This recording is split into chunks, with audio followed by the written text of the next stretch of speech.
बहुत समय पहले की बात है। गंगा नदी के किनारे पीपल का एक पेड़ था। पहाड़ों से उतरती गंगा पूरे वेग से बह रही थी कि अचानक पेड़ से दो पत्ते नदी में आ गिरे। एक पत्ता आड़ा गिरा और एक सीधा।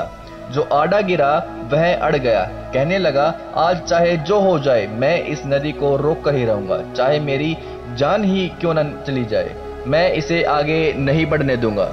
वह जोर जोर से चिल्लाने लगा, रुक जा गंगा, अब तू और आगे नहीं बढ़ सकती, मैं तुझे यहीं रोक दूंगा। पर नदी तो बढ़ती ही जा रही थी। उसे तो पता भी नहीं था कि कोई पत्ता उसे रोकने की कोशिश कर रहा है।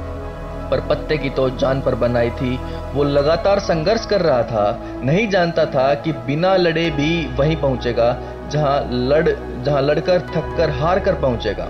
पर अब और तब के बीच का समय उसकी पीड़ा का, उसके सताप का काल बन जाएगा। वहीं दूसरा पत्ता जो सीधा गिरा था, वह तो नदी के प्रवाह के साथ ही बड़े मजे से बहता चला जा रहा था। चल गंगा, आज मैं तुझे तेरे गंतव्य तक पहुंचा के ही दम लूंगा, चाहे जो हो जाए, मैं तेरे मार्ग में कोई अवरोध नहीं आने दूंगा, तुझे सागर तक पहुंचा के ही दम लूंगा। नदी को इस पत्ते का भी कुछ पता नहीं था। वह तो अपनी ही धुन में सागर की ओर बढ़ती जा रही थी। पर पत्ता तो आनंदित था। वह तो यही समझ रहा था कि वही नदी को अपने साथ बहाए ले जा रहा है।